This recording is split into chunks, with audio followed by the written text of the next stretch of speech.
Oh Jésus,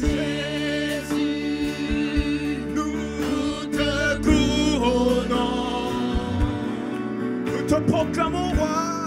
Nous te proclamons roi. Tu es présent au milieu de nous. Nous t'élevons par nos chants. par nos chants. Nous t'honorons, nous t'exaltons. Viens établir Viens établir ton trône éternel par nos louanges. par nos louanges, nous t'invitons. Viens, Viens Jésus, prends la place du roi. tu vas un peu élever ta voix, le dire Père, j'aime ta présence, j'aime le lieu où tu te manifestes. J'aime sentir ta présence, entendre ta voix, rester à tes pieds. Élève ta voix et déclare Nous cela. aimons ta présence, ô Seigneur. Nous aimons entendre ta voix et rester à tes pieds. Nous aimons ta présence, mon Dieu. Ta présence est notre bon trésor. Ta présence est le lieu d'être, mon Dieu, mon roi, et le lieu des vies. Esprit. Ta présence est notre vie, mon Dieu, mon roi. Nous aimons ta présence ce matin. Nous demeurons dans ta présence. Nous sommes plantés dans ta présence. Mon Dieu, loin de toi, c'est la mort. Loin de toi, c'est la détresse. Loin de toi, c'est le grincement des dents. Loin de toi, c'est des pleurs. C'est en toi qu'il y a la vie, mon Dieu. Nous aimons là où tu te manifestes. Nous aimons là où tu es manifesté. Et nous élevons ton nom, mon Dieu, mon roi. Nous aimons ta présence, Seigneur. Là où tu fais des choses, mon Dieu, tu appelles à l'existence les choses qui ne sont pas. Là où tu changes des situations. Oh, nous aimons ta présence. Là où tu changes, mon Dieu, l'eau en vin. Là où tu transformes, là où tu changes, là où, mon Dieu, mon roi. Oh, Père éternel, tu changes l'histoire d'une vie. Nous aimons ta présence, mon Dieu, là où tu redresses les destinées. Nous aimons ta présence, mon Dieu, là où l'incurable devient incurable. Là où l'impossible devient possible. Nous aimons ta présence, mon Dieu, mon roi. Là où tu es manifesté comme étant la vie, les chemins et la vérité. Nous aimons ta présence, Seigneur. Là où tout autre genou fléchit devant toi. Là où le seul nom qui est élevé, c'est le nom de celui qui est assis sur les trônes éternels. Yahweh qui n'a pas de commencement ni de fin. Merci Seigneur. Aujourd'hui, c'est le jour que Dieu a fait. Est-ce qu'on peut se réjouir en ce jour en le bénissant? Bénis-le comme quelqu'un qui sait que c'est un autre jour que Dieu te donne, avec l'opportunité d'aller plus loin, l'opportunité de faire beaucoup plus, l'opportunité de servir. Dieu, nous t'acclamons et nous te bénissons. Amen. On peut reprendre nos places. Gloire au Seigneur. Je crois que vous avez passé une bonne semaine. Si tu es là, c'est parce que la semaine était bonne. Tu as remporté des victoires et par la grâce de Dieu, tu es là. Par la grâce de Dieu. Amen. Merci Seigneur. Est-ce qu'on peut wave au cher Saint-Esprit? Wave comme si tu voulais qu'il reconnaisse ta présence. Merci Seigneur. Merci. Merci pour ta présence. Merci pour ta présence.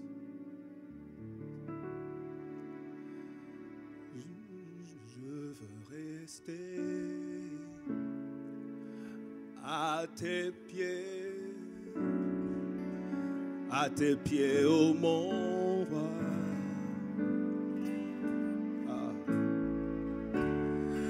Je veux rester à tes pieds, oh mon roi.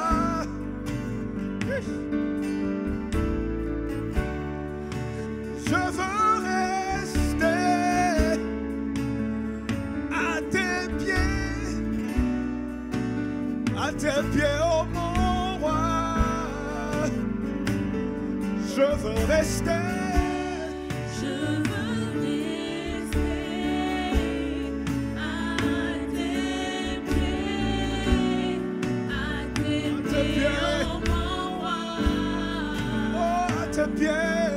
Je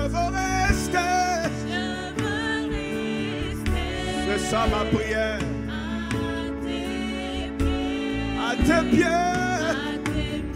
oh mon roi. Oh, je veux rester. Je veux rester Mon lieu préféré. à tes pieds, oh mon roi. Oh, je veux rester. Je veux rester à Tes pieds. pieds, Caravaza. tes pieds, oh mon roi. Nous n'avons que toi. Nous n'avons que toi. Lève un peu tes deux mains. Tu dis, je n'ai que toi. Nous n'avons que toi. Je n'ai que toi. Lève tes deux mains. Moi, Je je n'ai que toi. n'ai que toi. Moi je n'ai que toi. Oh, moi, je n'ai que toi. Ah, ma solution, Moi je n'ai que ma toi. paix, ma force, mon puits. Je n'ai que toi. Moi je n'ai que toi. Yeah. Moi, je n'ai que toi. Moi je n'ai que toi. Ah, je n'ai que toi.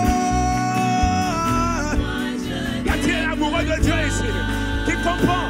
Moi, je n'ai que toi. Hey, je n'ai que toi. Il compte sur les chars, il compte sur les chevaux. Mais moi, moi, je n'ai que toi. Hey, je n'ai que toi. Moi, je n'ai que toi. Je n'ai que toi. Ah, déclare un peu cela. Je n'ai que toi. Oh, moi, je n'ai que toi. Moi, je n'ai que toi.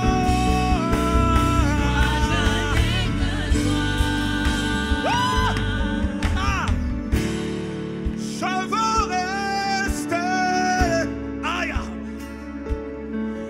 Je veux rester à tes pieds, oh mon roi. C'est pour me ressourcer. Je veux rester.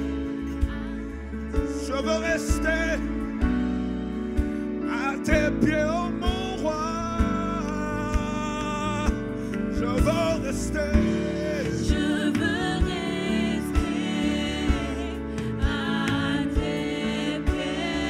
Ah, je veux rester. Ah, c'est ça ma prière.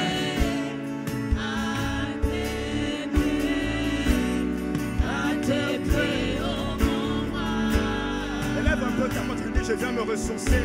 Je viens télécharger la sagesse.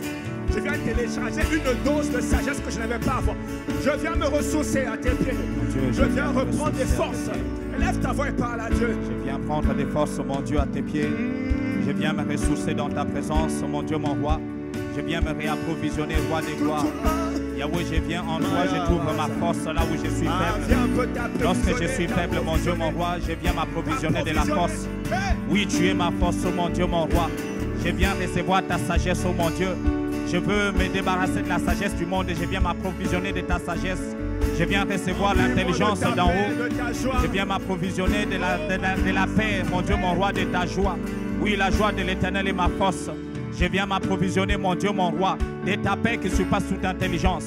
Au point que 1000 tombent à gauche et 10 000 à droite, je ne suis point atteint, je ne suis pas secoué. Je viens m'approvisionner, mon Dieu, mon roi. Je veux rester à tes pieds, je veux être planté dans ta présence. Là où, mon Dieu, mon roi, je suis comme un arbre planté près des eaux paisibles. Mon Dieu, mon roi, qui porte des fruits. Je viens m'approvisionner, mon Dieu, mon roi, de la croissance, mon Dieu, de la joie, de la paix. Je viens m'approvisionner, mon Dieu, mon roi. Oui, tu es mon lieu sûr. Tu es mon allié sûr.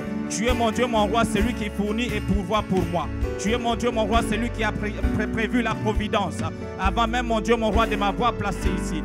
Oui, je viens, mon Dieu, dans ta présence, ô roi de gloire. Dans ta présence, mon Dieu. Ta présence est plus que tout. Ta présence, mon Dieu, mon roi, c'est mon bon trésor. Au nom de Jésus, au nom de Jésus. Merci pour ta paix, merci, mon Dieu, pour ta joie. Au nom de Jésus, est-ce qu'on peut le bénir? Au nom de Jésus. Tu as plus de paix, plus de joie à cause de sa présence, plus de force. Au nom de Jésus. Amen. Que Dieu vous bénisse. Merci. Juste te rappeler quelques communiqués. Ce vendredi, nous avons notre culte de Breakthrough in Prayer, culte de prière, BIP, ce vendredi. Donc, on s'efforce à être là et prêt à chercher vraiment Dieu. Nous avons aussi notre séance de guérison, la clinique de guérison, ce mars 26. Le 26, donc c'est un dimanche. À partir de 8h30, ça sera pour les gens qui veulent la prière en ligne. Donc, si tu ne peux pas être là, à 8h30, on peut faire ça. Ou bien, on peut, en présentiel, ça sera à 11h. Et puis, nous avons notre séminaire en feu qui vient avec le prophète Ndefo Rodrigue, qui vient du Cameroun. Comme je vous ai dit, faisons tout pour vraiment prendre des jours off et ne pas rater ces 3 jours glorieux avec le prophète Ndefo. Vraiment, il ne faut pas qu'on te raconte ça, ne rate pas. Vraiment, nous croyons que ça sera merveilleux. Et donc, nous avons en fait une session vendredi avec lui, une session samedi avec lui et 2 sessions le dimanche. Donc ne prends pas double le dimanche. Fais tout pour ne pas rater. On a le matin et le soir. Merci Seigneur. Et aussi nous nous préparons pour le culte d'Alliance de bénédiction qui sera, c'est quand encore? Alliance de bénédiction. Le 23 avril, donc le culte d'Alliance de bénédiction, le 23 avril. J'ai appris ceci de mon père spirituel. L'argent que tu as, vraiment, c'est l'argent que tu donnes, parce que cet argent-là n'a pas de choix que de se multiplier. L'argent que tu utilises pour toi-même, c'est l'argent que tu as mangé. C'est bien, mais c'est pour toi, c'est parti. Mais ce que tu donnes là, c'est garanti de revenir. Parce qu'il me dit, s'aimer, donner et il vous sera donné. Donc il n'y a pas de choix. Comme quand c'est parti, ça ne doit que revenir. Donc nous avons une occasion de le faire. Notre culte d'alliance de bénédiction. Nous collaborons avec Dieu pour avancer son royaume. Nous pouvons lire Romains chapitre 3, verset 23.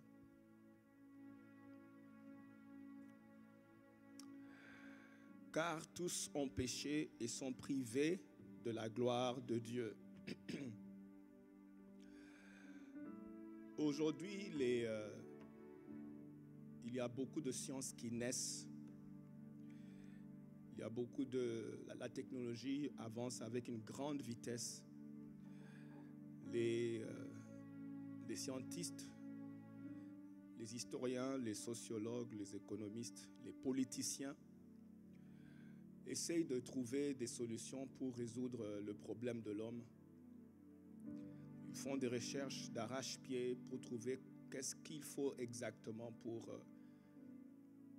finalement résoudre le problème de l'homme. Et ça a commencé depuis plusieurs générations. C'est depuis des générations que l'homme essaie de trouver vraiment des vraies solutions palpables et permanentes. Ils ont fait des inventions de tout genre. Ils ont construit de grands bateaux. Les sous-marins sont allés à la Lune et sont revenus. Ils ont découvert des minerais, ils ont conquis des territoires. Tu peux sentir que l'homme est vraiment à la recherche de quelque chose. Dans tout ça, on essaie de mettre la main sur quelque chose. Quelque chose qui peut finalement résoudre le problème et t'imposer, te faire asseoir où tu peux parquer ta voiture une fois pour toutes. Alors peut-être que si une nation devient plus puissante, si la nation devient plus riche, si elle s'impose, si elle domine, si elle est connue comme la nation la plus riche, la plus puissante, peut-être que ça va vraiment résoudre les problèmes. Et donc ce qui est sûr, c'est que l'homme est conscient qu'il y a quelque chose vraiment à résoudre, comme un manque qui doit être satisfait. Alors toutes les agitations qu'on voit, tous les mouvements qu'on voit partout, c'est juste une recherche que l'homme est en train de faire pour cette chose-là qui peut combler, que ce soit dans la science, que ce soit dans la technologie, que ce soit dans la médecine, que ce soit dans l'économie, que ce soit dans la politique. Toutes les stratégies, c'est essayons de satisfaire, de combler ce problème-là. Mais quand on pose la question à Dieu pour savoir comment est-ce qu'on peut faire pour résoudre le problème de l'homme, Dieu ne donne qu'une seule, ou bien révèle qu'un seul problème. Dans Romains chapitre 3, verset 23, voilà ce qu'il dit. « Car tous ont péché et sont privés de la gloire de Dieu. » Être privé veut dire que tu avais accès à quelque chose avant, mais après un moment, on te l'a privé, ou bien on t'a empêché d'y accéder. Et donc l'homme avait accès à la gloire de Dieu, et ce qu'il a perdu, c'était la gloire de Dieu. Ce n'était pas les minerais, ce n'était pas les richesses, c'était la gloire de Dieu que l'homme a perdue. Est-ce qu'on peut dire gloire de Dieu? Donc Dieu révèle que l'homme a été privé, donc il a perdu la gloire de Dieu, il a perdu la gloire de Dieu.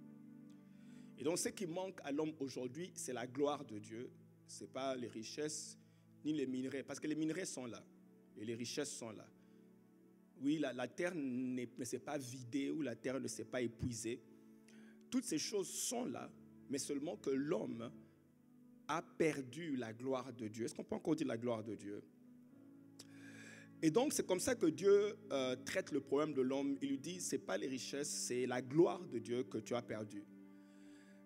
Alors, peut-être qu'il faut étudier, c'est quoi cette gloire que l'homme a perdue. La gloire dont on parle ici, parce que la gloire de Dieu a plusieurs dimensions, a plusieurs manifestations. Donc, ce que l'homme a perdu ici, c'est la communion avec Dieu. C'est cette gloire-là dans la communion avec Dieu. L'homme était créé de tirer sa vie, de se ressourcer ou de tirer sa vie à partir d'une vie de communion avec Dieu. Et donc, c'est comme ça que l'homme était créé. Il fallait qu'il soit en communion avec Dieu pour se ressourcer ou tirer sa vie de Dieu. Et donc, l'homme n'avait pas été créé de manière à vivre d'une manière indépendante. Il avait besoin de rester en communion avec Dieu, en contact avec Dieu, pour se ressourcer ou tirer sa vie de Dieu. Cette communion, donc là, c'était la gloire de Dieu. Autrement dit, il était branché à Dieu et pouvait soutirer de Dieu sa vie, sa sagesse, sa paix, sa protection, son intelligence. Tout ça venait de Dieu. Et donc, il devait maintenir cette communion-là. Et quand il a péché, cette communion était brisée. Et donc, il a perdu la sagesse, la paix, la protection et tout ça. C'est pour ça que vous allez lire, par exemple, dans le psaume 3, verset 3, la Bible dit ceci. Ça, c'est des gens qui ont compris cela. David dit, est-ce qu'on peut lire ensemble? Il dit, mais toi, ô Éternel, tu es mon bouclier, tu es ma gloire, tu relèves. C'est-à-dire qu'il prend Dieu et il définit Dieu comme son tout. Il dit, Dieu, tu es ma gloire, c'est ça? Non, tu es mon bouclier, comme pour dire mon protecteur, tu es ma gloire, ma promotion, tu relèves ma tête. Donc quand je honte, c'est toi qui relèves ma tête. Il définit Dieu comme son tout, son tout. Il n'a pas dit, il fait de Dieu son compte en banque, il fait de Dieu sa force, il fait de Dieu sa sagesse.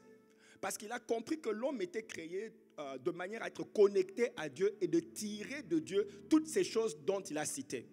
Le psaume 144, verset 2, la Bible dit, tu es mon, j'aime ça, dit, tu es mon bienfaiteur et ma forteresse, ma haute retraite et mon libérateur. C'est comme tout ce qu'il a, c'est Dieu.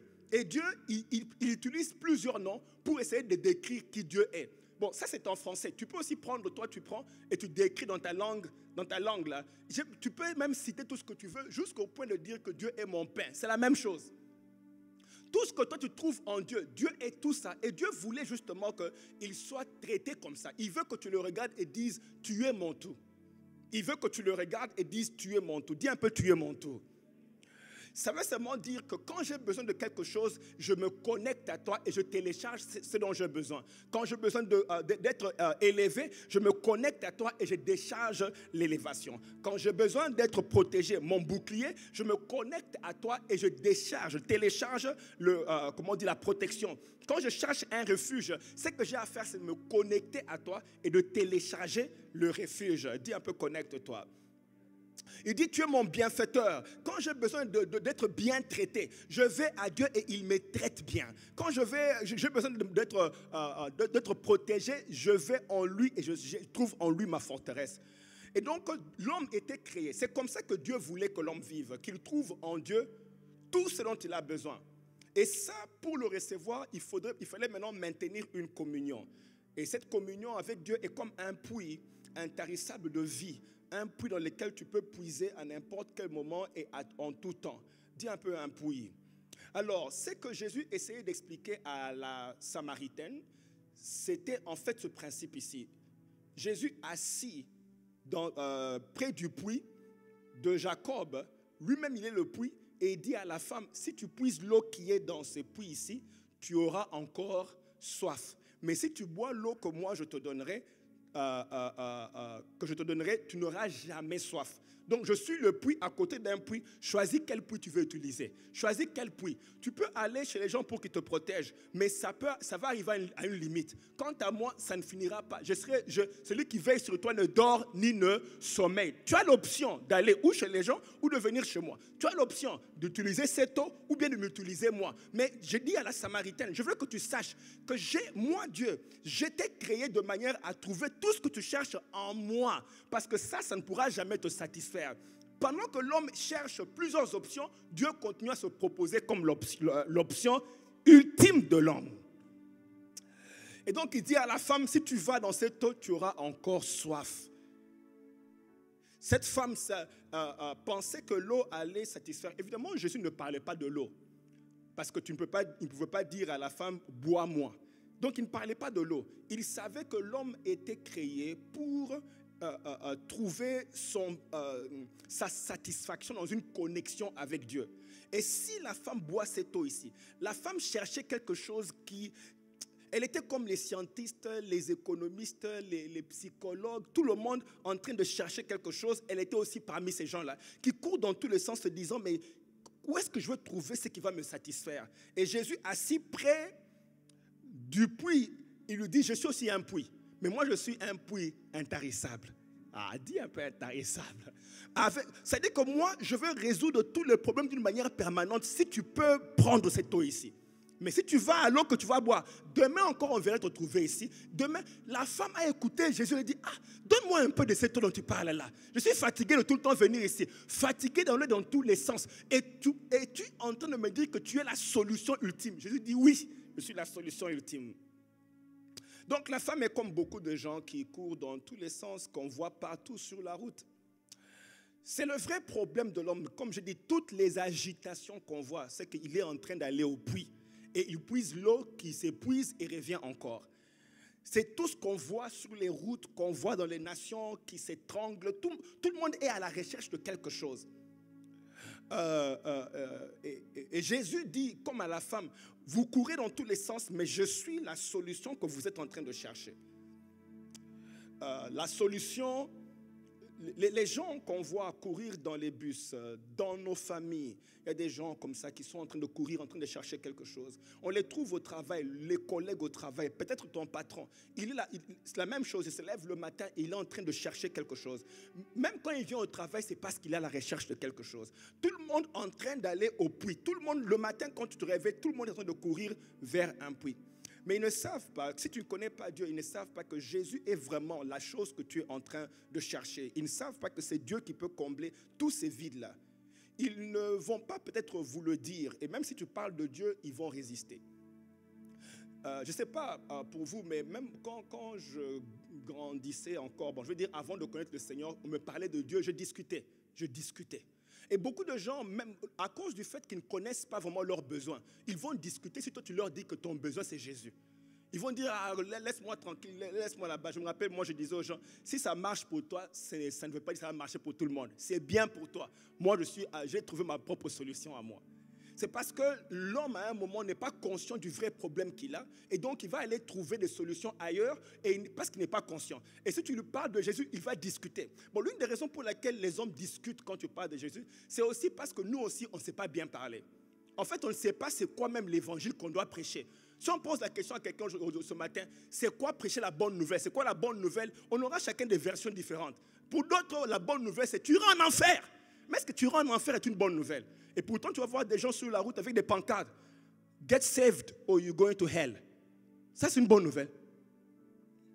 Ça, ce n'est pas une bonne nouvelle. Et c'est pour ça qu'à un moment, quand les gens entendent, je voyais des gens. J'ai vu quelqu'un sur la route. En tout cas, je ne sais pas si Dieu vraiment approuve ça. Bon, il y a des choses que... Vous voyez quand on fait les promotions des présidents qui veulent devenir...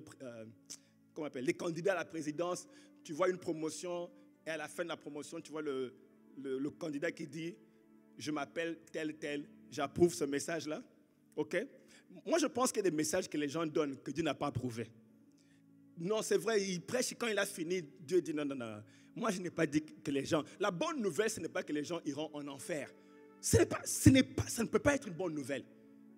Et ça n'a jamais été ce que Dieu a dit, allez parmi les nations et faites les disciples. Il n'a pas dit allez leur dire vous irez en enfer. Mais pour d'autres personnes, ça semble être le message principal. J'ai vu quelqu'un une fois en ville, là, en train de prêcher avec son pancarte, en train de prêcher tout ça. Là. Je ne sais pas, il a commencé à s'embarquer dans une discussion chauffée avec quelqu'un d'autre. Ils étaient même prêts à se battre. Bon, finalement, la police vient, l'arrête. Il est en train de crier « Jesus! Jesus! » On l'amène en prison. Moi, je dis, là même, ton message n'est pas approuvé. Tu appelles ça persécution, mais ce que tu fais, c'est de provoquer. Tu as provoqué les gens au combat. Et tu dis, voilà, on me persécute à cause du nom de Jésus. Donc, de foi, ce que nous on enseigne, ce n'est pas la bonne nouvelle. J'aurai le temps d'expliquer c'est quoi la bonne nouvelle. Quand Jésus-Christ dit allez, il parle de quoi et qu'est-ce qu'on doit dire, qu'est-ce qu'on doit articuler. Il faut connaître la bonne nouvelle. Comme ça, quand tu es en face de quelqu'un, tu sais c'est quoi, qu'est-ce que j'ai dit pour amener la personne à recevoir Jésus. Nous sommes ensemble jusque-là. Alors, on avance. Donc, la femme, comme la femme ici, a commencé à discuter. Quand Jésus a commencé à lui parler de qui il était, elle a commencé à dire, mais est-ce que toi tu es plus grand que Jacob? Elle est entrée dans les débats théologiques. Jésus voulait... Ce que j'essaie d'expliquer, c'est que les gens discutent de foi, mais ils ne connaissent pas leurs vrais besoins. Alors quand quelqu'un discute, ne dit pas qu'il ne veut pas. Comprends seulement que lui-même ne connaît pas son vrai besoin. Tu peux attendre, ne force pas les choses, dose. J'allais dire, il faut doser. Ça se dit. Calme-toi. Voilà, ne force pas. Essaye, si tu vois qu'il n'est pas prêt, au moins un message a atterri dans son esprit. Beaucoup d'entre nous ici, on ne s'est pas converti le premier jour soudainement. Je ne sais pas s'il y a des gens ici, on a prêché les mêmes jours là dans le bus et c'est les mêmes jours qu'il a accepté Jésus. Oui, des fois c'est plusieurs tours. Aujourd'hui, c'est ton collègue au travail qui s'est converti. Comme pour moi, c'était mon collègue à l'école. Ah non. C'est un de mes collègues qui... C'est pas un collègue, c'était... On avait une clique là, une clique des bons garçons. Et c'est dans cette clique-là. Un de nous s'est converti et il commençait à venir à la maison pendant que nous, on l'attend. En boîte de nuit, on ne le voit pas et puis il vient à la maison. Je dis, mais toi, tu deviens absent. Tu deviens trop absent. Il dit, non, j'ai reçu Jésus. Il commence à me parler de Jésus. C'est surtout à lui que je disais, écoute, c'est bien pour toi et laisse-moi tranquille. Mais un message était déposé dans mon esprit et ça me faisait réfléchir chaque fois que je le voyais. Quand je le vois, je dis, non, ne me parle pas. Mais dans mon cœur, quelque chose était déposé. Je vous dis une chose, la parole de Dieu est vivante. Quand tu as parlé, elle-même a assez de puissance de commencer à parler. N'essaye pas de forcer, de tordre les gens, de dire accepte. Non. Sois calme et détendu. Tu as lâché une sémence de trop de puissance à l'intérieur. Quand tu as parlé, laisse la personne partir. L'Esprit de Dieu prendra ce message-là. Ah, et il va lui faire un séminaire pendant la nuit. Je restais seul, mais j'entendais le séminaire dans mon cœur. Je dois recevoir Jésus. Je dois recevoir Jésus. Ça continue à jouer. Ça, c'est la première personne. Deuxième personne, c'est que je vais à l'école. Mon préfet de discipline se convertit chez nous on dit à la cité. Il se convertit puis vient à l'école. Il commence un groupe de prière à l'école. Donc, après avoir étudié la biologie, groupe de prière. Et donc, Dieu a trouvé, et Dieu trouvera toujours un moyen de déposer des messages dans le cœur de gens comme ça. Déposer des messages. Nous aussi, on doit faire partie de ceux qui déposent les messages. Dis un peu quelqu'un dépose un message. C'est un appel de toujours déposer des messages, déposer des messages. Et il faut trouver des moyens, comment je peux dire, créatifs de déposer les messages. Donc, des fois, un message peut être, on te dit bonjour, comment tu vas? Ah, ça va par la grâce de Dieu, Dieu me fait tellement de bien. Ne dis pas seulement à l'église, dis ça aussi partout où tu pars. Surtout les gens de l'extérieur ont besoin d'entendre qui est le Dieu qui te protège. Pourquoi il faut seulement dire, faut dire par la grâce de Dieu aux chrétiens qui savent que c'est la grâce de Dieu. Va un peu parler à tes amis là, qui ne connaissent pas de tes collègues là. So how was your weekend? Excusez-moi, bon, comment était ton week-end? Ah, mon week-end s'est bien passé, vraiment Dieu m'a protégé, il m'a fait du bien, il a pourvu à mes besoins. Tu as trouvé un moyen.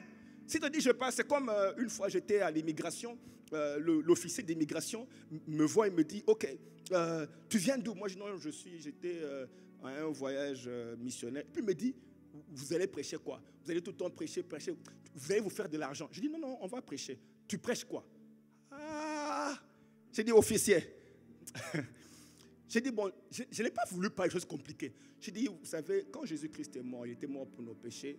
J'ai commencé à expliquer l'évangile. Et puis il me dit, arrête, pars. C'était même un laissez-passer pour moi, je suis vite passé. On m'a fait passer avant tout le monde. Quand j'ai commencé à prêcher, je suis sûr qu'il est resté avec un message. C'est resté. L'évangile, ça ne va pas partir. La parole de Dieu, ça ne va jamais te quitter. Même 2-3 ans après, ça va revenir. Il y a une personne qui me dit, elle s'est convertie. Vous connaissez les traités? Les tracts, les traités. Une personne s'est convertie avec un traité qui parlait seulement c'est une histoire, vous voyez comment les traités, c'est 4 feuilles qui expliquent un peu comment Jésus pardonne les péchés, tout ça là. Elle a vu un traité déposé dans sa chambre, elle est partie. Mais on lui a donné, elle a jeté dans sa chambre. Elle est partie, mais quelques mois après, en essayant de nettoyer la chambre, elle trouve le traité. Elle dit, cette histoire qu'on m'avait donnée, ça dit quoi? Ça dit quoi même? Tu vois, quand tu t'ennuies là, tu vas t'asseoir. Le Saint-Esprit t'a bloqué. Tu dois commencer tu nettoies et puis tu dis, c'est quoi ici même? Dieu a tant aimé le monde. Ce jour-là, le traité là a fracassé sa vie complètement, démolie. On vient la trouver en train de pleurer. Et puis tu pleures pourquoi? Je ne sais pas, mes péchés. Pleurer, l'Esprit l'a saisi. Converti et serviteur de l'Éternel avec un traité, pas d'évangile, pas de campagne de croisade. Dieu a des façons de convertir les gens. Et tu peux être un instrument simple, juste en disant Dieu m'a protégé cette nuit. Juste en disant, tu dis ton collègue là, il y a des collègues qui sont attachés à toi. Toi tu trouves qu'ils t'aiment bien parce que tu as de longs cheveux. Non, Dieu a fait qu'il puisse seulement t'apprécier. Tu vois seulement ton collègue qui tout le temps quand il te voit, il veut te dire ses problèmes. J'avais un monsieur là au travail, chaque fois qu'il me voyait, c'était tu sais, il avait des problèmes sérieux chez lui à la maison. Il dit, mais en tout cas, moi, vraiment, ma femme m'a dit, aujourd'hui, ma femme, ceci. Pour moi, c'est une occasion de parler de Dieu. Et donc, si Dieu a fait que quelqu'un puisse t'apprécier, ce n'est pas parce que tu es grand détail, non. Dieu a connecté son cœur à toi pour que toi tu puisses lui parler de Dieu. Surtout quand il amène les problèmes. Tu lui dis, je connais un puits intarissable. Dis un peu un puits intarissable. Tu dis, oui, je connais un puits intarissable. Voilà ce qu'il a fait pour moi, il fera la même chose pour toi. Tu auras sauvé une vie.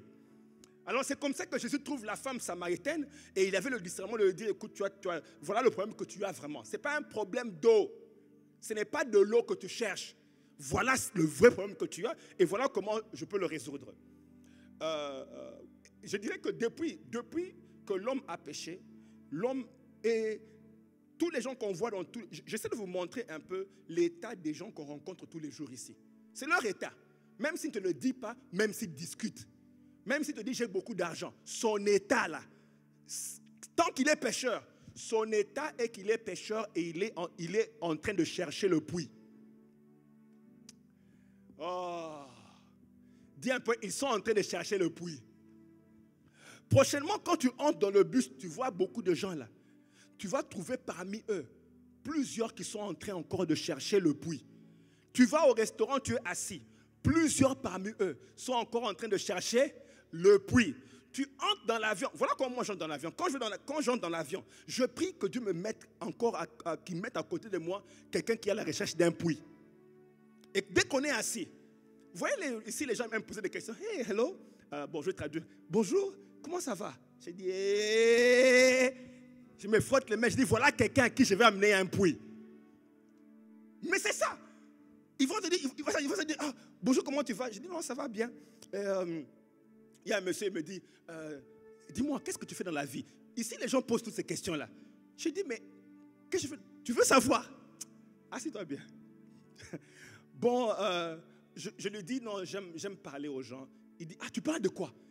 Parce que tu dis prédicateur automatique, tu dis, l'évangile. Je dis, non, je simplifie la chose. Je dis, non, moi, j'aime parler aux gens. Il dit, ah bon, tu parles de quoi? Puis il me dit, non, moi, en tout cas, voilà ce que je fais dans la vie. Je suis ceci, marketing, tout ça. Il m'explique beaucoup de choses. Je dis, oui, moi, j'aime parler aux gens. Dit, tu parles de quoi? J'aime leur expliquer ce que Dieu attend d'eux. Ah bon, qu'est-ce que Dieu attend des gens? Je dis, mais on a 8 heures ensemble. Non, ne t'inquiète pas. C'est-à-dire que, moi, je ne sais pas, est-ce que tu ne trouves pas la joie à faire ça? La joie de communiquer la vie à quelqu'un d'autre. C'est des choses qui vont rester éternellement. Et c'est même la raison pour laquelle Dieu a fait que tu prennes cet avion-là, que tu sois à côté de ces messieurs-là. C'est pour ça. Parce que ça assure. Ça, c'est comment dire? C'est-à-dire que pour Dieu, tu deviens un agent stratégique. Ce qui m'étonne, c'est que vous allez voir que les païens, les satanistes, ils sont conscients de leur mission d'agent. Vous voyez vraiment quelqu'un sorcier, il distribue la sorcellerie dans la famille gratuitement. Il ne faut pas m'énerver. Calmement, là, il vient, il trouve des enfants de 2 ans. Il donne la grâce. Là, bien calmement. Il trouve des gens de 10 ans. Et tu vas entendre quelqu'un témoigner. Il dit, moi c'est notre telle personne qui était venue là. Elle était venue, elle m'a donné la sorcellerie. Et elle est partie. Donc, il est venu et si tu sais de quoi je parle, lève un peu ta main. Tu sais de quoi je parle. C'est-à-dire qu'eux, ils le font avec beaucoup de zèle. Et puis, ils sont conscients que c'est ma mission. Dès que je rencontre quelqu'un, je l'étudie. Et puis, je trouve un moyen. Si je trouve qu'il est ouvert, là, je dépose le message. Ils sont conscients de ça. Moi, je me dis, mais comment? Nous aussi, on doit comprendre que nous sommes tous des agents. Nous sommes dis un peu, je suis un agent. Nous sommes des agents. Quand tu entres quelque part, trouve un moyen de déposer le message dans la vie de quelqu'un. Si ce n'est pas la cousine qui écoute, ça sera peut-être le cousin qui écoute ou l'oncle qui va t'écouter. Dépose le message. Tu es appelé à ça. Jésus trouve l'occasion, dès que la femme vient, c'était une bonne occasion. Il dit, donne-moi l'eau. Vous voyez, une façon créative. Il dit, donne-moi un peu de l'eau. Il savait où il allait. Mais tout ça, c'est parce qu'il voulait loger un message. Alors, Dieu nous montre que tous les gens qu'on voit sont en train de courir derrière le puits. Ils cherchent le puits. Dis un peu le puits. Partout où on part, on rencontre des gens qui sont à la recherche du puits. Ils se disent, mais où est le puits? Ils sont errants dans les avions, dans les bus. Ils sont froissés, irrités, en train de se dire où est le puits. La recherche du puits a rendu l'homme errant à la recherche de la vie. Mais cette vie qui est dans la communion avec Dieu. Il promène des regards, cherchant où se trouve ce puits-là. La Bible dit dans Ésaïe chapitre 53, verset 6. Regardez ce que la Bible dit ici. C'est ce que nous aussi on était errants. La Bible dit ceci, nous étions tous errants. Dis un peu errants. Comme des brebis, chacun suivait sa propre voie. On était tous errants. Qu'est-ce que ça veut dire être errant? Être errant, c'est s'égarer. C'est-à-dire que tu es à la recherche de quelque chose, mais tu t'égares de l'adresse de la chose. Tu deviens errant. Tu deviens comme, tu vagabondes, ou bien c'est comme tu perds la voie. Donc, Dieu dit, nous étions tous errants. Tu cherches quelque chose, mais tu ne connais pas l'adresse. Donc, tu es partout là en train de vagabonder, te disant où est la chose. Et Dieu dit, nous étions tous errants. Est-ce qu'on peut dire errants? Alors, et l'homme a commencé à errer comme ça depuis Genèse, quand Dieu a dit à l'homme, où es-tu? Il s'est déplacé, il s'est égaré, il est devenu vagabond. Et depuis que l'homme s'est déplacé, quand Dieu dit à l'homme, où es-tu? Depuis que Dieu a dit à l'homme, où es-tu? Depuis ce jour-là, Dieu lui-même, maintenant suivez-moi, Dieu lui-même est devenu le plus grand missionnaire à la recherche de l'homme. Quand Dieu est venu vers l'homme, il était venu chercher l'homme pour le reconnecter. Et Dieu lui-même est devenu le missionnaire pour chercher l'homme. Et tout le monde que Dieu a utilisé, il les a impliqués dans sa mission à lui. Le grand missionnaire, c'est Dieu qui cherche l'homme. C'est le grand missionnaire. Dieu a fait maintenant de trouver l'homme errant sa mission principale ou l'objectif de ce qu'il fait sur la terre, c'est de retrouver l'homme égaré. L'homme égaré est en train de chercher le puits et Dieu est devenu le missionnaire pour le reconnecter au puits. On a compris ça? Ok. Tous les gens que Dieu a utilisés, les Joseph, vous allez voir que c'était pour des peuples. Les Moïse, c'était pour trouver des peuples. Les Jonas, pour sauver des peuples. Jonas, même Dieu l'envoie, Jonas refuse. Écoutez ce que Jonas dit. Dans Jonas chapitre 4, verset 2. Il dit, c'est que je voulais... Jonas, un prophète, mais Jonas dit ceci. C'est que je voulais prévenir en fouillant à Tarsis. Peut-être qu'on ne comprend pas pourquoi Jonas avait refusé. Pourquoi Jonas avait refusé? Parlons de ça. Pourquoi Jonas avait refusé? C'est parce que Jonas a regardé le degré de mal dans la vie des Ninivites. On dit quoi? Niniviens, Ninivites, Ninivites. Hein? Dans la vie des Ninivites, ces Ninivites étaient des barbares, des méchants, des mauvais. Et ils ont mené la vie dure à Israël. Donc les Ninivites étaient l'ennemi d'Israël. Et quand Dieu vient dire à Jonas, va à Ninive, et va, ils sont errants, va et ramène-les vers moi. Jonas dit jamais. C'est mon ennemi. Comment je peux prêcher l'évangile à mon ennemi? Et puis écoutez la crainte de Jonas.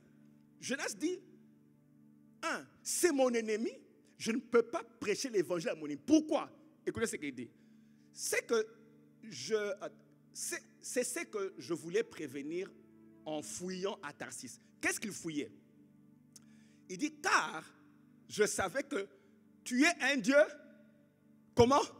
Tu es un Dieu compatissant et miséricordieux, lent à la colère et riche en bonté, et qui te répond du mal. Il s'est dit, si je prêche, ils vont se convertir, parce que toi, tu vas les pardonner. Je ne veux pas qu'ils se convertissent. Je voulais dire à quelqu'un ce matin, vous savez, les gens que nous, on pense, ils sont mauvais,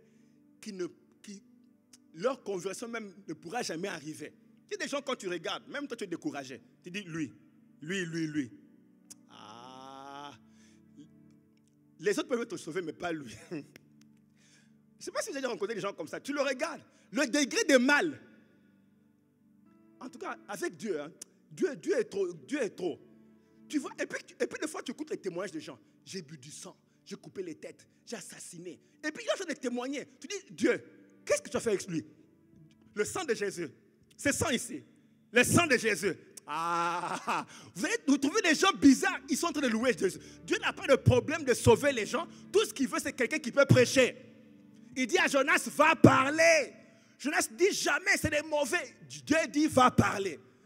Toi, tu parles, moi, je les sauve. Bien sûr, il dit à Dieu, mais avec tous les sangs, tous les cadavres, tout ça, là, Dieu dit, moi, je sauve tout. Dis un peu, Dieu sauve tout. Dieu sauve tout. Tout le monde, là, Dieu le sauve. Jonas dit, mais des gens comme ça, il dit, je vais le sauver. Je voulais dire à quelqu'un ce matin, ne perds jamais courage. Dieu est prêt à sauver tout le monde. Je dis, mais d'ailleurs, même attendez. Mais il faut aussi qu'on se regarde nous-mêmes. Est-ce que nous, on était vraiment propres? Dieu nous a sauvés. Le sang, Dieu, il dit ceci. Si ton sang est rouge, hein, comme le cramoisi, hein? Non, pas le sang. Si ton péché, excusez-moi, si ton péché est rouge, comme le cramoisi, il le rendra plus blanc que la neige. il est spécialiste dans les cas difficiles et compliqués. Tout ce qu'il veut, c'est quelqu'un qui peut parler. Autrement dit, voilà ce qu'on doit faire. Déconnecte-toi un peu de la situation présente. Ne t'implique pas dans la situation émotionnellement. Toi, sois simplement comment on appelle ça, les gens qui amènent les lettres. Sois seulement un facteur. Prends le message, délivre. Si tu veux même, ferme les yeux, ne regarde pas combien la personne est bandit. Oui, parce que des fois tu peux te dire, ah lui, non, pas lui, lui je ne donne pas. Non, lui, ferme les yeux, tu dis, prends seulement, pars avant que je change mon avis. Tu lui donnes, parce que tout ce que Dieu veut, c'est quelqu'un qui peut délivrer le message, qui peut donner le message. Dis un peu, donne le message. Tout ce qu'il faut faire, c'est donne le message. Ne dis pas à toi, vous savez, je trouve que des fois, ce que le diable fait, c'est qu'il rend la personne tellement odieuse à tes yeux. Et toi, maintenant, tu tombes dans le piège de ne pas parler. Et pourtant, ce que tu avais, c'est ce qui allait transformer la vie de la personne. Et puis aussi, qu'est-ce qu'on espère? Une personne qui est mauvaise, c'est tout ce qu'elle connaît. Tu ne peux pas espérer mieux que ça. J'ai mal parlé. Ok. Alors, Jonas dit, en tout cas, tu es miséricordieux, mais sinon, je savais que tu allais sauver. Écoutez la réponse de Dieu. Jonas chapitre 4, verset 11. Écoutez la réponse de Dieu. Ah, Dieu. Il dit, et moi, n'aurais-je pas pitié de Ninive la grande, dans laquelle se trouvent plus de 120 000 hommes. Dans le temps, 120 000 hommes, c'est une grande ville, ok? Il dit, parce que vous voyez, comme dans les villages, il y a peut-être 200 personnes, tout ça là. Mais ici, il y avait 120 000 hommes qui ne savent pas distinguer leur droit, leur droite de leur gauche. Suivez-moi. Même Dieu regarde et dit, la personne là que toi tu dis est mauvaise. Le problème, le mal qu'il fait, c'est parce qu'il ne sait pas distinguer la droite. Même Dieu sait que ces gens-là ne savent pas. Dieu est amour. Il regarde, il sait, la raison pour laquelle ils font le mal, c'est parce qu'il y a un problème dans la vie de cette personne-là. Lui-même, il ne sait pas distinguer leur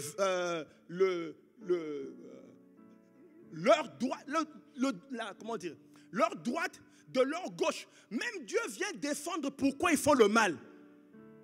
Ça, c'est Dieu qui est avocat de ceux qui font mal. Et il dit aux prophètes, il dit, écoute, ne les critique pas trop fortement. Ne sois pas aussi rigide comme ça.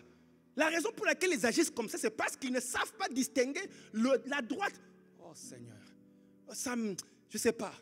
Ça, c'est Dieu.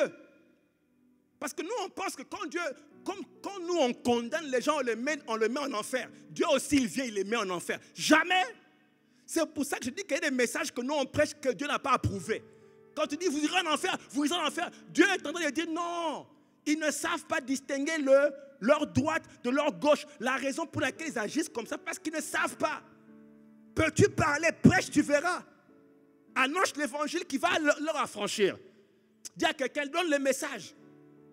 Moi, quand je vois ça, ça me fait voir le cœur de Dieu. Regardez le cœur de Dieu. Il défend les gens qui font mal à un prophète qui lui pensait qu'ils doivent mourir. Gloire à Dieu que peut-être tu n'as pas rencontré des prophètes comme Jonas, comme ça, qui t'ont prêché. Mais Dieu a... Non. Est-ce qu'on peut acclamer le Seigneur? Moi, je trouve ça beau. Est-ce qu'on peut... Non. Moi, je trouve ça beau. Donc, Dieu te défend même quand tu fais le mal. Pour dire au prophète là, juste là, propre. Il dit, ils doivent aller en enfer. Dieu dit, non, tu ne vois pas que ce qu'ils font, c'est parce qu'ils ne connaissent pas leur droite de leur gauche. Si tu parles, ils seront sauvés. Non, est-ce qu'on peut encore acclamer? Moi, c'est le cœur de Dieu. C'est le cœur de Dieu. Oh, l'amour de Dieu, l'amour de Dieu. Écoutez, tous les gens qu'on voit faire du mal, ce n'est pas tous qui sont nécessairement, bon, parce qu'il y en a qui sont intentionnels. Eux, ils sont stratégiques. Quand ils se réveillent le matin, ils ne pensent qu'à faire du mal. Mais il y en a qui c'est juste qu'ils ne connaissent pas leur droite de leur gauche. Et la majorité ne connaissent pas leur droite de leur gauche, ils ne connaissent pas. Tout ce qu'ils attendent, c'est un bon message. Pas un bon message, une bonne nouvelle. Dis un peu bonne nouvelle. On va parler de comment peut-être pas aujourd'hui, c'est quoi la bonne nouvelle. Je vais vous montrer quelque chose. Écoutez, quand on lit par exemple le Jean 10, là, Jean 10, Jean 10, qui dit, Jésus-Christ dit, je suis le bon berger, ok, qui donne sa vie pour ses brebis. Quand vous lisez ça, vous pensez que Dieu est en train de parler des chrétiens. Non, ce passage n'est pas pour les chrétiens. Il dit, je donne ma vie, donc je meurs. Mais quand je meurs, Jésus est mort pour nous quand on était pécheurs. Donc quand Jésus mourait, c'était pour les gens qui ne connaissaient pas. Alors si aujourd'hui, le même sang là continue à chercher les gens qui ne le connaissent pas, il n'a pas changé. Il cherche ceux qui ne le connaissent pas pour les sauver. Je vous montre quelque chose. Tous les publicains et les gens de mauvaise vie, est-ce qu'on peut dire gens de mauvaise vie? Alors, quand on parle de gens de mauvaise vie, c'est quoi? Est-ce qu'on peut citer quelques mauvaises vies? Ah, merci. Brigands. Dans d'autres pays, il y a des noms pour des brigands. Ok, brigands. C'est qui se prennent avec les machettes là. Brigands. Voleurs, prostituées, menteurs. Bon, non, ça c'est pas ça. Parlons des choses vraiment. Hein? Bon, oui, mais non. Mauvaise vie. Maintenant, écoutez, les pharisiens viennent regarder Jésus, ils observent, il fait des miracles, il prêche la sanctification et tout ça. Quand il a fini, pour se reposer, il va s'asseoir quelque part avec les gens de mauvaise vie. Je veux dire une chose, je ne pense pas que Jésus était allé dans le synagogue pour attendre les gens de mauvaise vie venir. Non, il est allé quelque part où les gens de mauvaise vie sont à l'aise de venir. Alors, il est assis là. Dès qu'il est assis, les gens de mauvaise vie sont en train de venir vers lui. Maintenant, moi, je me pose la question. Quelle était la conversation entre Jésus et les gens de... Parce qu'il faut imaginer, prostituées, brigands, assassins, tous ces gens, ils sont assis autour de Jésus. Je me demande, ils sont en train de parler de quoi? Ah, je sais. Si c'était des prédicateurs comme les Jonas, là, ou bien les prédicateurs de Downtown Crossing, de sa station de train, vous irez en enfer, vous tous ici. Mais on les voit Jésus assis avec eux, en train de parler avec eux. Qu'est-ce que Jésus nous enseignait? Vous voyez le cœur de Dieu, la mission de Dieu depuis Genèse, en cherchant Adam. Quand Dieu a trouvé Adam, il n'a pas dit tu iras en enfer. Dieu a tué un animal, il a mis le sang de l'animal sur Adam et Adam n'avait jamais prié pour que Dieu le restaure. La première chose que Dieu a faite, c'est de trouver un moyen de restaurer Adam. Il avait la formule de restaurer Adam. Non, le cœur de Dieu est grand. Je ne sais pas si vous me comprenez, mais moi j'ai envie encore de le bénir pour un cœur grand comme ça. La première chose que Dieu fait, c'est de restaurer Adam. Oh, quel amour! Dis un peu quel amour. Alors, les gens se disent, bon, toi tu es avec les gens de mauvaise vie, tout ça, vous êtes assis, je ne sais pas où. Eux-mêmes ne voulaient pas entrer là-bas, ils ne voulaient pas avoir contact avec les gens de mauvaise vie. Dis un peu les gens de mauvaise vie. Alors les pharisiens sont en train de murmurer.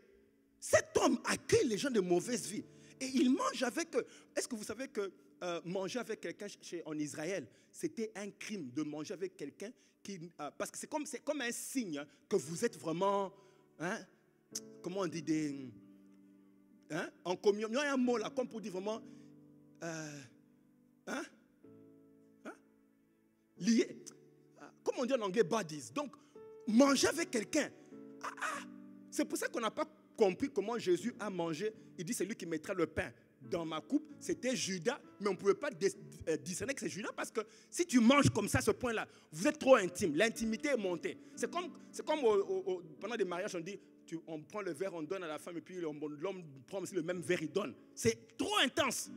Alors maintenant, Jésus est assis avec les gens de mauvaise vie. Ils sont en train de manger ensemble. J'imagine maintenant les passants, comme les pharisiens, qui prennent une photo et puis mettent sur Facebook. Moi, je me dis, tu n'as pas peur qu'on te voie avec des gens comme ça. La raison pour laquelle Jésus faisait ça, il veut montrer son cœur pour ces gens-là. Pour lui, ils doivent être sauvés à tout prix. Et je ne veux pas me dissocier d'eux. Je veux qu'ils comprennent mon cœur pour eux.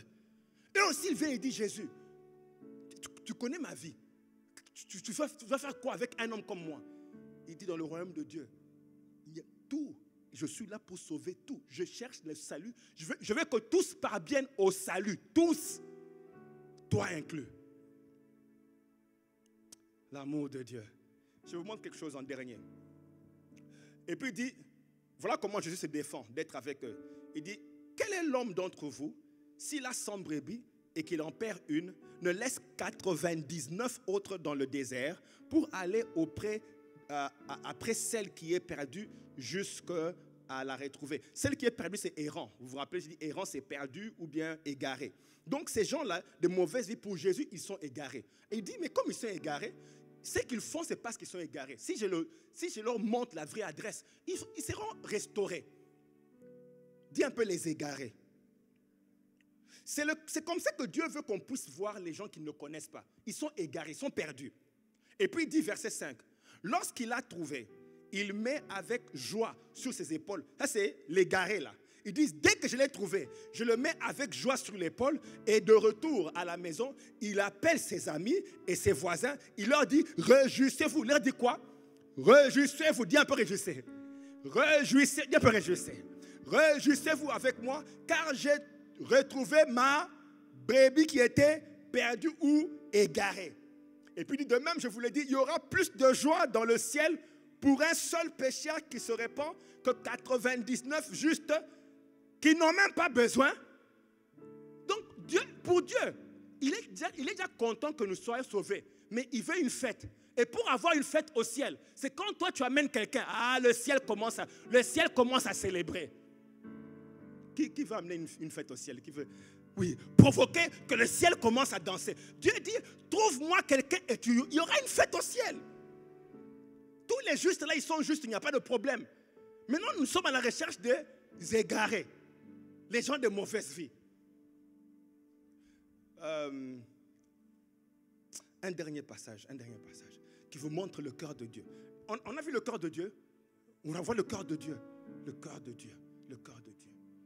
Il n'y a aucun mal qui inquiète Dieu. Tout ce qu'il veut, c'est parle un peu. Parle. Est-ce que toi, tu peux seulement oublier que toi, tu es trop juste? Parle seulement. Tu n'es pas plus juste que Jésus. Mais lui a trouvé le temps de parler. Il a pris son temps de parler. Il s'est assis au puits. Il a attendu que la femme vienne. Il a pris le temps. Et tu ne peux pas prendre un peu de temps de juste parler un peu. Et voir ce que Dieu fera de ton message. Tu seras choqué de voir comment une personne est bouleversée, transformée par un message simple. Pas très compliqué. Voyons ce message ici. L'amour de Dieu pour les âmes. Osée chapitre 3 verset 1.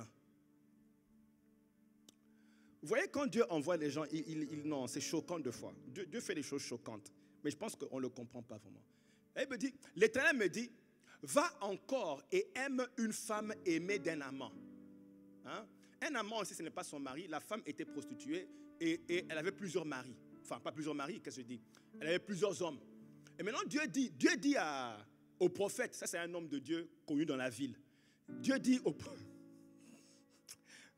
oui, c'est un homme de Dieu qui était très connu, un prophète Osée. Dieu dit au prophète, tu vas oublier un peu ton grand titre là. Je veux que tu ailles aimer. Va parler à une femme qui a beaucoup d'amants. Je veux que vous puissiez voir comment Dieu voit. Il dit, va trouver une femme qui est aimée, comment on dit? Une femme aimée d'un amant et adultère. Aime-la comme l'Éternel aime les enfants d'Israël. Aime-la comment?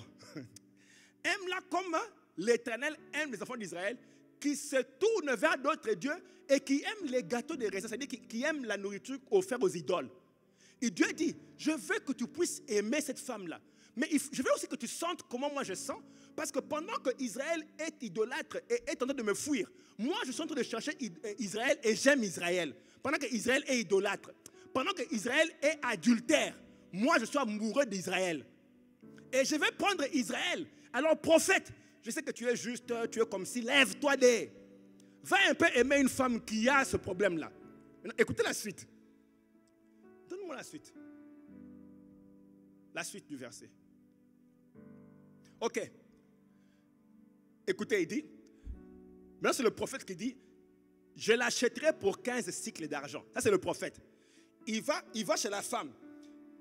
Au lieu d'aller pour peut-être $1 par nuit, hein, Il dit, non, on ne va pas par nuit.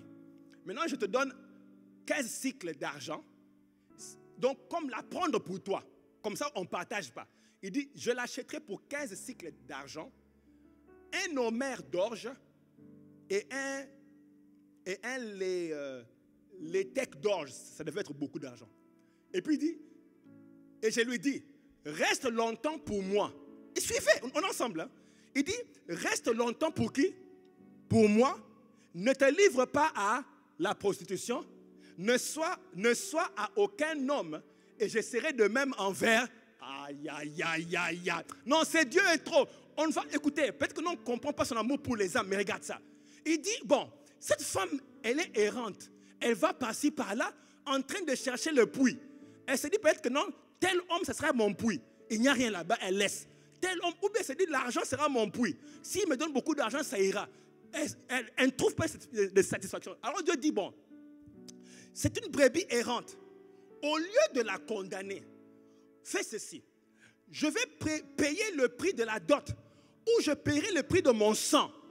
Mon sang sera la dot pour la récupérer à moi entièrement. Comme ça, elle ne va pas chez quelqu'un d'autre. Vous m'énervez là. Ah. Elle n'ira pas chez quelqu'un d'autre. Moi, je donne mon argent. Je l'achète ou je la rachète. C'est ce qu'on appelle rachat, c'est ça. C'est ça le rachat. Quand Dieu donne l'argent donne le prix pour te racheter. Quand tu allais à gauche, à droite, il donne le prix. Et puis il dit, maintenant quand j'ai donné le prix, il dit, reste longtemps pour moi. Ne te livre pas à la... C'est-à-dire, arrête ce que tu faisais et ne va chez quelqu'un d'autre. Reste pour moi. Ça, c'est quel genre de Dieu? Ça, c'est quel genre de Dieu? Il paye un prix et il veut que tu restes. Tout ça parce qu'il veut sauver la vie d'une âme.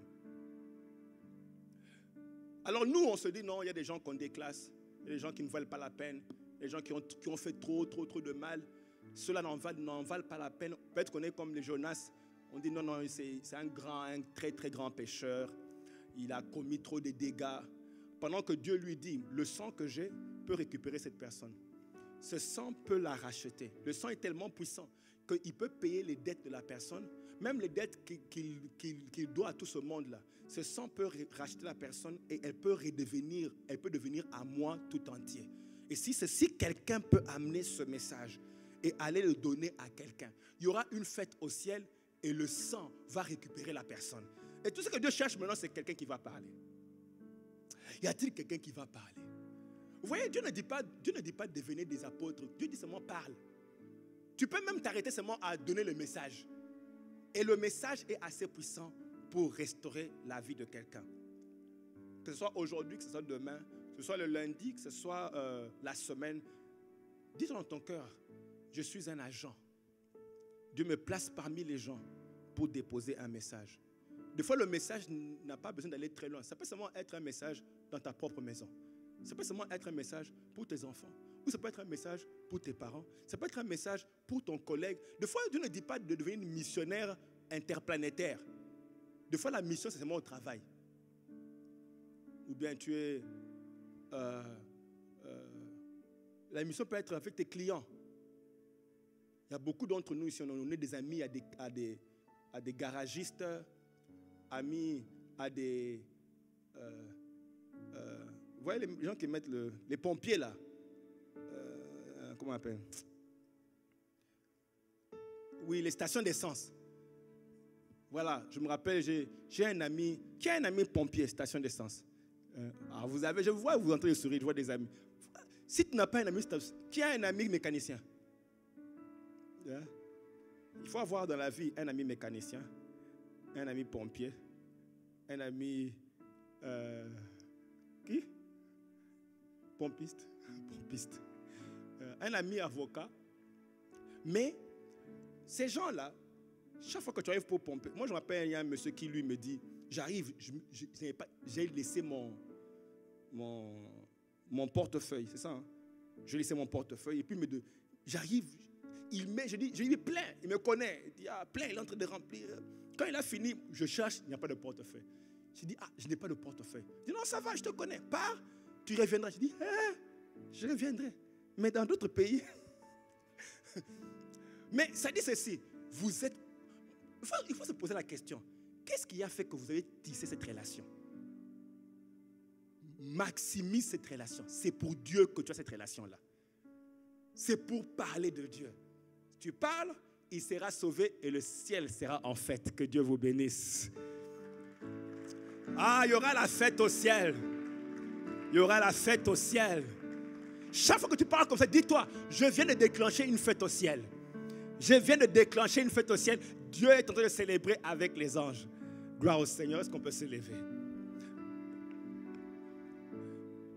Dieu veut qu'on devienne conscient, de plus en plus conscient, qu'il y a un appel. Nous sommes des agents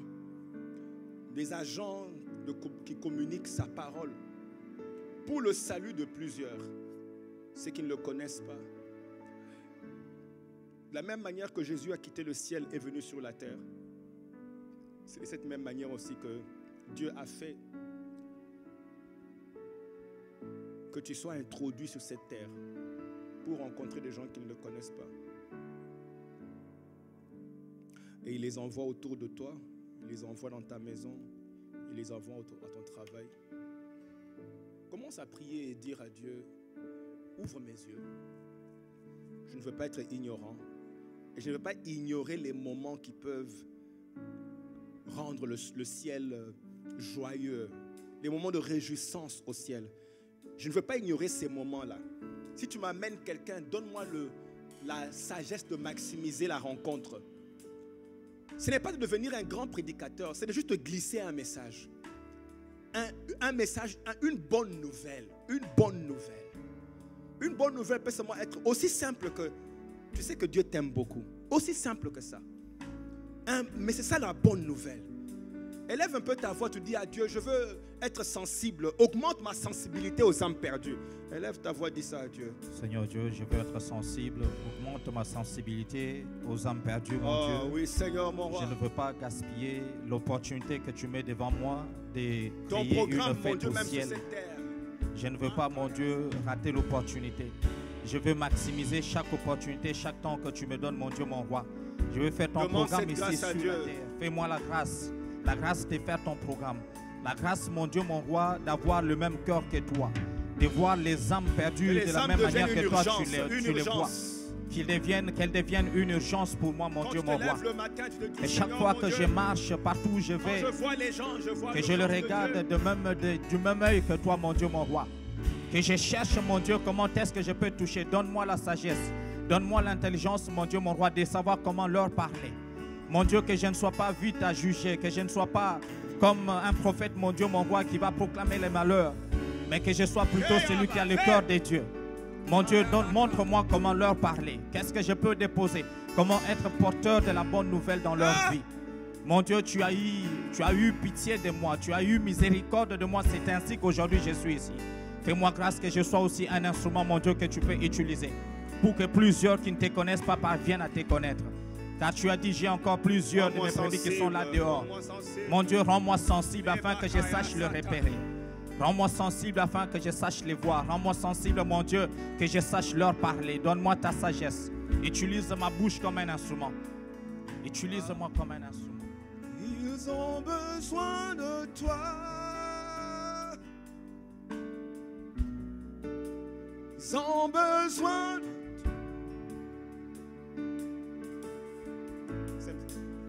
Ils ont besoin de toi. Ils ont besoin de toi. Ils ont besoin de toi. Ils ont besoin de toi.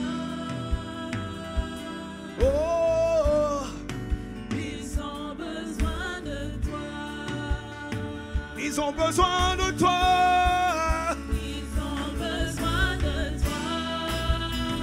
Ils ont besoin de toi. Quand tu les vois sur la route, tu vois, ils sont errants. Ils ont besoin de toi. Ils sont errants comme des brebis perdues. Ils ont besoin.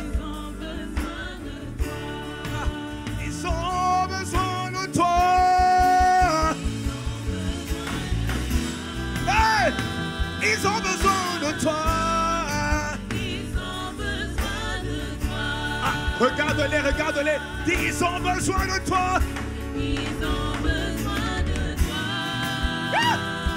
Ils ont besoin de toi. Ils ont besoin de toi.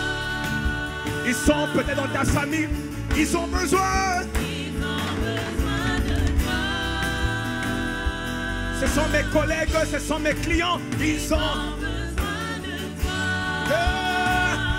Besoin de toi. Ils ont besoin de toi. Ils ont besoin de toi. Ils ont besoin de toi. Ils ont besoin de toi. Une dernière fois, est-ce qu'on peut dire à Dieu, ils ont besoin de toi. Ils ont besoin de toi. Ils ont besoin de toi. Ils ont besoin de toi. Ce sont mes collègues, ce sont mes amis. Ils ont besoin de toi. Oh, ils ont besoin de toi. Ah, je suis missionnaire comme toi. Tu as quitté là où tu étais pour aller dans le jardin et trouver. Adam, où es-tu? Tu es errant. Tu t'es égaré, tu es agité, tu cours par-ci, par-là. Fatigué, chargé. Tu vas dans tous les sens. Tu cherches. Et pourtant, je suis ton puits, je suis ton puits. Il y en a tout plein. Ils ont besoin de toi.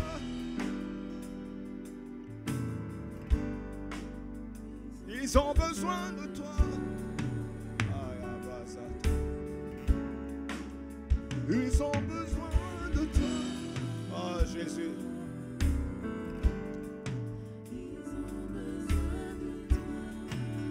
Oui, deux fois, regarde ces membres de famille, tu dis, ils ont besoin de toi. Ils agissent comme ils agissent. C'est un signe. Ils ont besoin de toi. Ils sont dans les bus, dans les métros, dans les avions. Ils ont besoin de toi. Oh.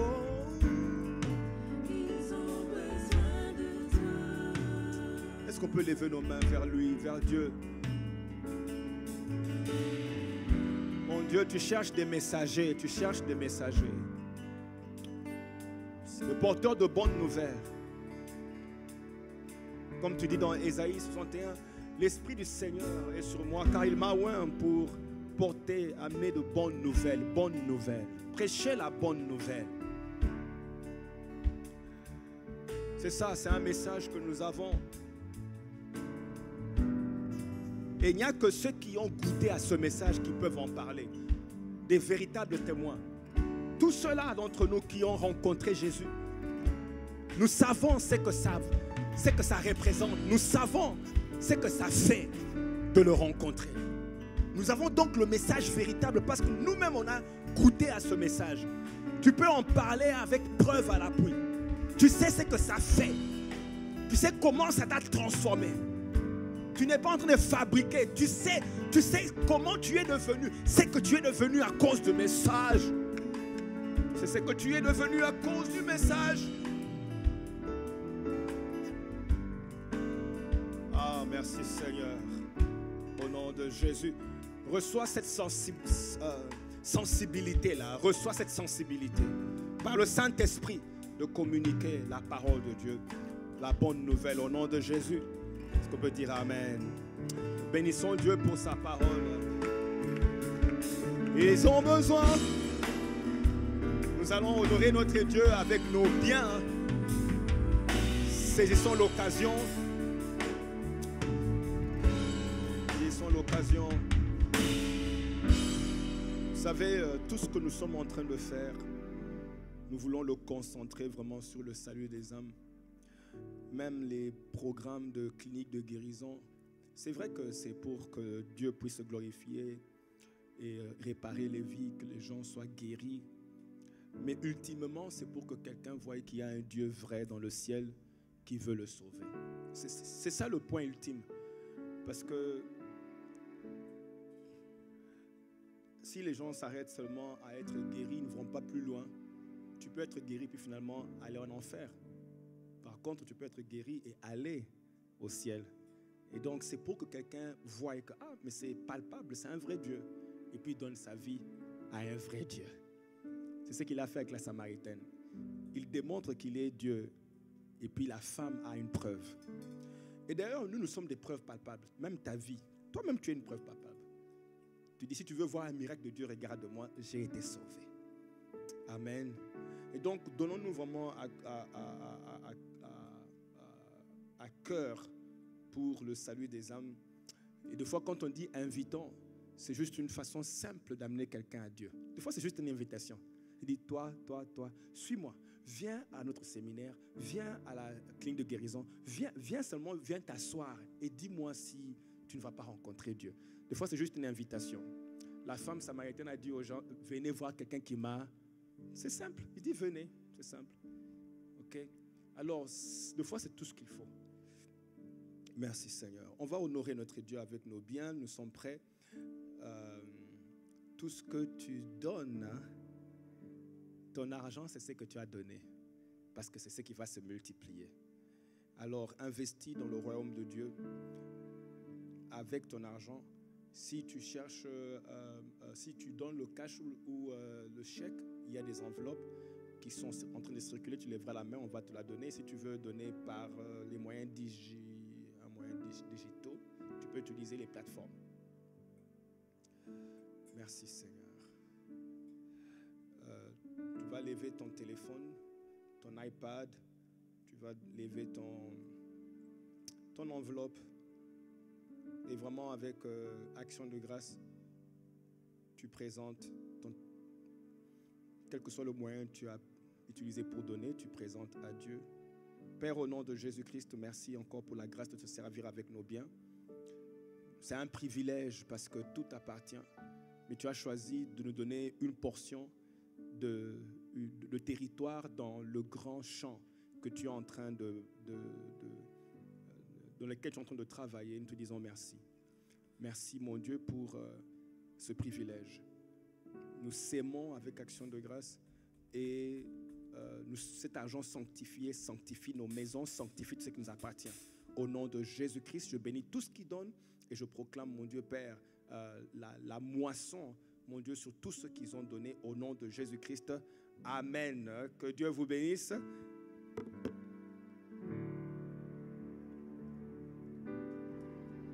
Amen. Nous reprenons nos places et nous allons rapidement, nous sommes en train d'arriver à la fin de notre service. Nous allons donner quelques communiqués.